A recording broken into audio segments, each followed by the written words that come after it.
In this day and age, I really think if you're trying to speak to millennials and younger, you need to be able to do podcast formula type of interview. Long gone are the days of the scripted, perfectly ready to be clipped out audio. Well, there's too many times that this can be edited. We like the long format. Why? Well, that's more difficult to edit.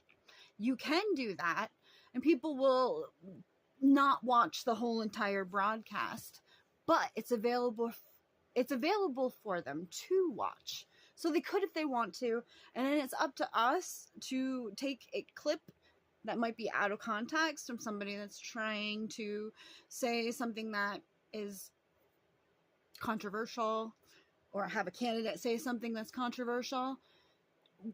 We have the real film.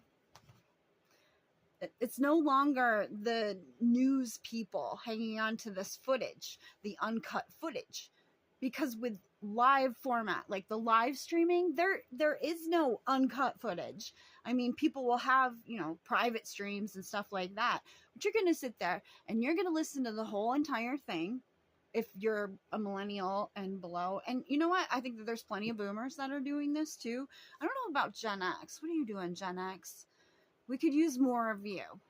I kind of feel like the millennials are getting ready to take over. And it's weird because it's like, when did Gen X get ready to take over? They weren't able to, because the boomers won't leave. And now that the boomers are getting older and millennials are ready to take over, where does that leave Gen X?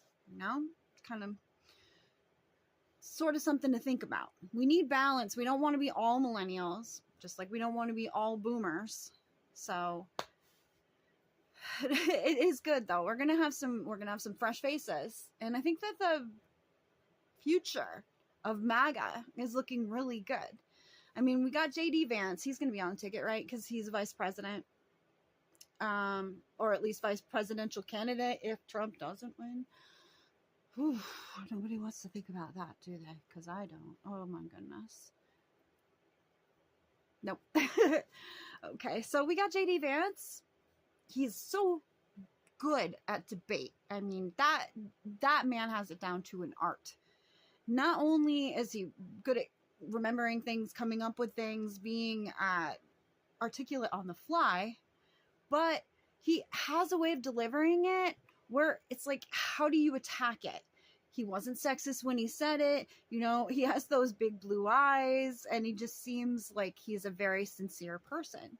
According to the media, Trump is the exact opposite of that. So they try to attack JD Vance. They don't have anything on him. He said something about cat ladies. Oh no, childless cat ladies. You know what? If you choose not to have children, then maybe you are one of those childless cat ladies. But I don't think he's including the ones that wanted to have kids. So big fan of JD Vance. He's a millennial. Hey, Vivek. Oh, I love Vivek. Talk about the art of debate. Vivek has got that down. He's also got the same type of mannerisms as JD Vance, where it's hard to attack him, right? What are you going to attack him on? He's not racist. He's not sexist. He doesn't say stupid things. The things that Vance and Vivek have in common, they're businessmen. Who else is a businessman who did a really good job running? Oh, I know. Trump. Trump is a businessman. So I kind of feel like this correlation, like passing on the MAGA baton, MAGA will be in good hands. And then there's also DeSantis. And don't count DeSantis out. I mean, I had a silly conspiracy theory, which was that Trump and DeSantis kind of had a deal with each other.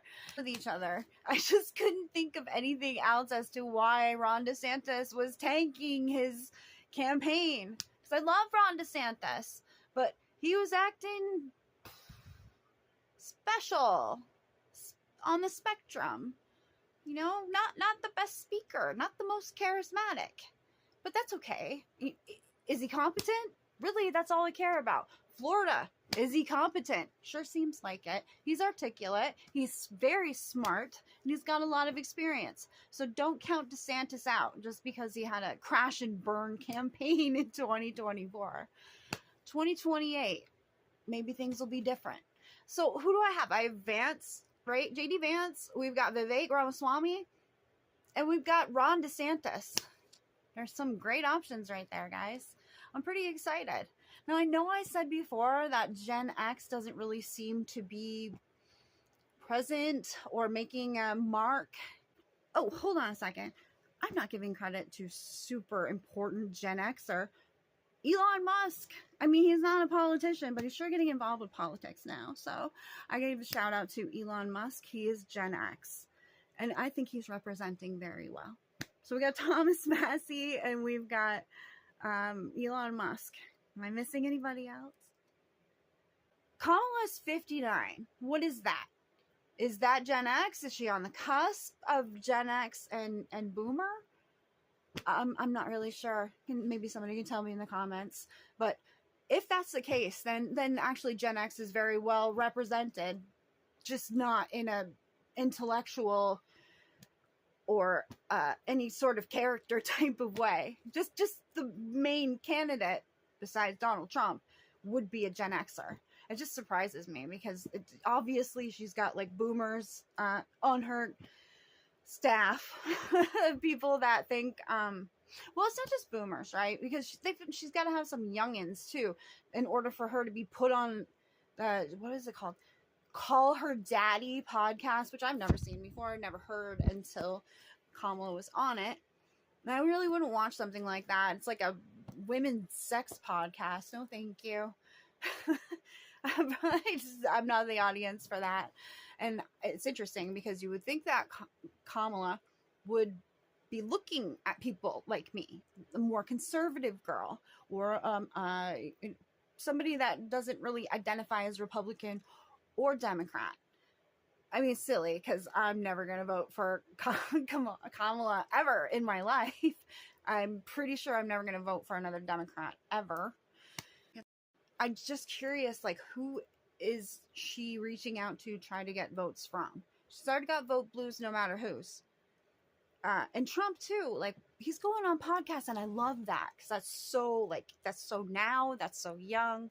Talk to the young people, but he's going on mainly guy podcasts. He's got to reach out to the girls. So I mean, Trump could go on one of the female podcasts, but I mean, they all hate him, and all you're gonna want to do is talk about abortion anyway. So it's tough. Like, what should he go on? Joe Rogan. He needs to go on Joe Rogan. Women do watch Joe Rogan. I mean, nowhere near as many women watch as men, but women will be watching. And those are the women that might be on the fence, just like Joe Rogan was, about voting for Trump. How do you convince them? Meet Trump. Like, I didn't really get to meet him, but just see him. Just listen to him. He's a real person, and he'll talk to you like a real person too. And that's what's really nice, is there's no pretension. And Trump himself said this on Andrew Schultz's podcast. He said he's mostly truthful, something like that. Oh, what was it? It's basically saying, oh, that's what it is. Basically truthful. That is Trump summed up. Yeah, he'll embellish. He's a showman. Sell the show, sell the tickets. Embellishment, right? Little white lies here and there. Puff this up, puff that up. Lies that don't really matter to anyone other than the people who hate him and mainstream media, who are also the people that hate him. So good on you, Trump. I'm really happy to see you hopping from podcast to podcast. Let's go to Joe Rogan next. And Kamala, she's stuck doing the stinky, regular mainstream media. She's hopping from like CNN and 60 Minutes and Howard Stern. Howard Stern?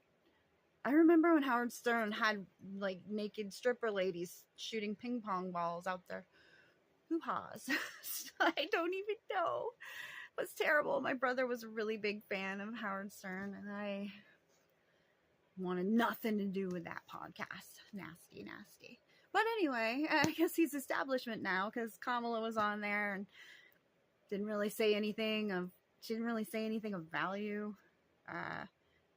I mean, I think even sound clips are getting tough for us to get from Kamala that are interesting versus what we get from Trump, which is basically you take 2 minutes of any conversation you have with Trump and you could clip that. It could potentially go viral. That's just how real and relatable and funny Trump is to Kamala's. Who is she? She's an empty suit. She's a facade. And it's becoming more and more clear that there's nobody behind there. You know why? Because commies can't create on their own.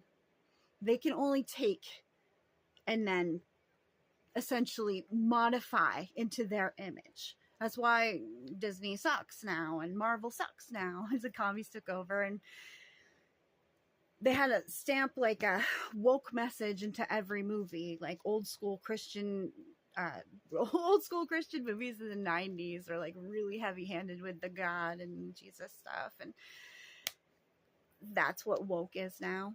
Thankfully, I think the tide is starting to change, and Hollywood, not really Hollywood because screw Hollywood, right? But movies are going to be more fun. I hope. And I hope that comedy becomes a little more fun. Don't be too afraid to poke people with a stick and see what they're made of. I mean, what's funny? Funny is subjective. It all kind of depends on the person, right? It's good to be uncomfortable sometimes. Okay, guys, I'm looking forward to more Trump podcasts, especially if we can get a Joe Rogan one. Woohoo! And I am not looking forward to anything that Kamala does because she's boring. And as Patrick Bet-Davis said, boring is bad. Boring is like the poison pill. Boring is worse than being ugly. That's what he said. That it's hard to, we can't attack Kamala on her looks, but we can attack her on substance. She's boring. There's nothing there. And I really hope more people see it before I hope more people see it before November 5th. Guys, there's nothing in that Kamala suit. It's becoming more and more obvious every day. Vote Trump. You won't be sorry. Thanks for watching. I'll see you next time. God bless America. Bye.